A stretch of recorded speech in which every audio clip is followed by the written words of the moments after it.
Welcome to Financial Roll Call. I'm Johnny, a police officer and military veteran.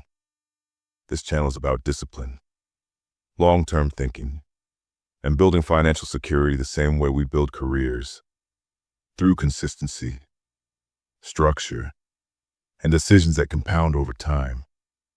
No hype, no shortcuts, just clear thinking and repeatable systems. Every officer knows someone who stayed too long, not because they needed to, not because they loved it, but because they didn't know what else to do. They hit their minimum retirement years. They could have walked, but they stayed. And sometimes the cost of staying doesn't show up immediately.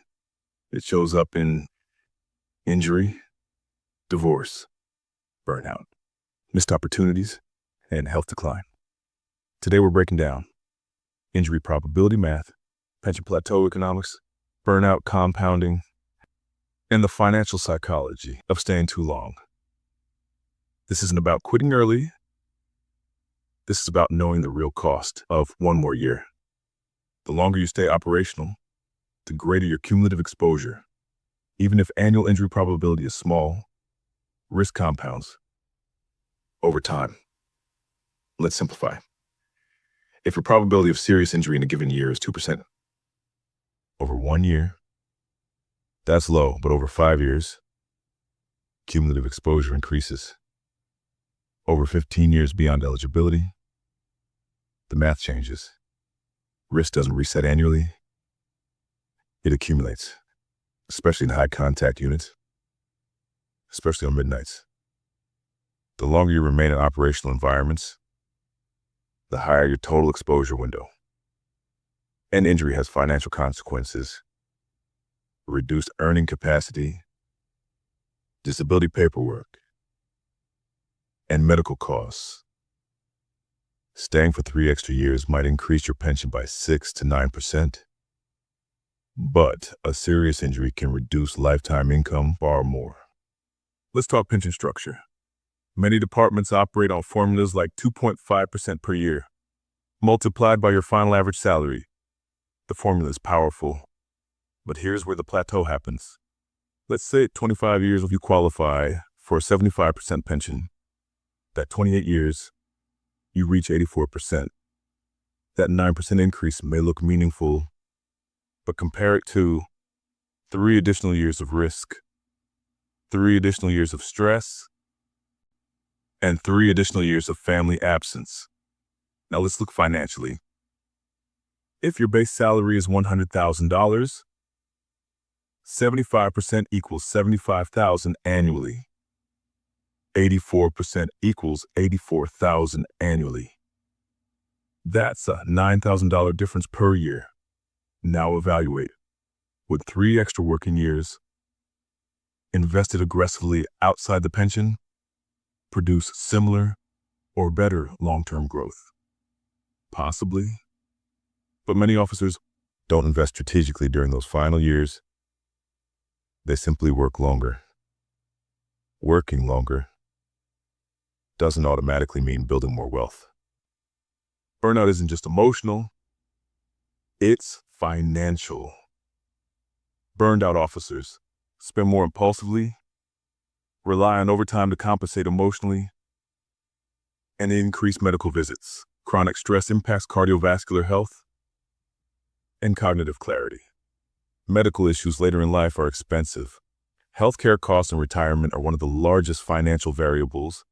If staying longer increases burnout, and burnout increases long-term health costs, you are trading short-term income for long-term expense. That's negative compounding. Opportunity cost is what you sacrifice by choosing one path over another. If you retire at eligibility, you open second career opportunities, consulting, real estate investing, or entrepreneurship. And if you stay an additional 5 years, those opportunities are delayed. Delay reduces total lifetime earning potential outside the department. Starting something at 50 versus 60 is a completely different scenario.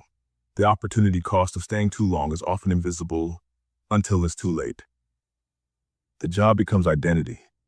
You're respected. You're known. You have structure. Leaving creates uncertainty. So staying feels safer.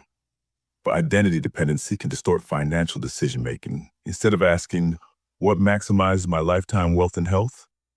The question becomes, who am I without this? Financial decisions should not be driven by identity and security. They should be driven by strategy. There's a point in every career where marginal gain shrinks. Early years. Each year dramatically increases your pension percentage. Late career. Incremental increases are smaller relative to risk. At that point, each additional year produces smaller pension growth and larger cumulative health exposure. That's diminishing return. Knowing when you hit that point requires math, not emotion. Health compounds just like money. Poor sleep, shift work, adrenal fatigue, and chronic stress. Over decades, these stack. Many officers retire and then immediately begin dealing with back surgeries, hypertension, or PTSD symptoms. Staying longer worsens your health trajectory. You are reducing your retirement quality. Retirement wealth without health isn't freedom, it's management. This is not anti-career. This is pro-strategy. A disciplined approach includes calculating your pension at eligibility, evaluating your health status honestly, and evaluating alternative income potential. They make a decision based on data, not habit, not fear, and not comfort.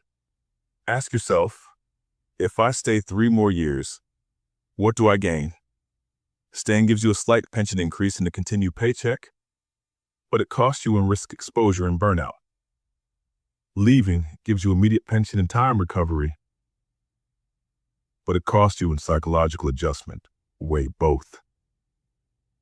Most officers never formally evaluate this. They drift. Drift is not strategy. Ownership means knowing when to advance and knowing when to disengage. In policing, you know when to pursue and when to disengage tactically. Financial life requires the same awareness. Staying too long could be as costly as leaving too early. The goal is not maximum years. The goal is maximum lifetime outcome. The hidden cost of staying too long isn't obvious. It's subtle. It's cumulative. Run the numbers. Assess your health. Evaluate opportunity. Make a deliberate choice, because the badge has an expiration date. Your financial strategy should not. Ownership, discipline, long-term thinking. This is financial roll call.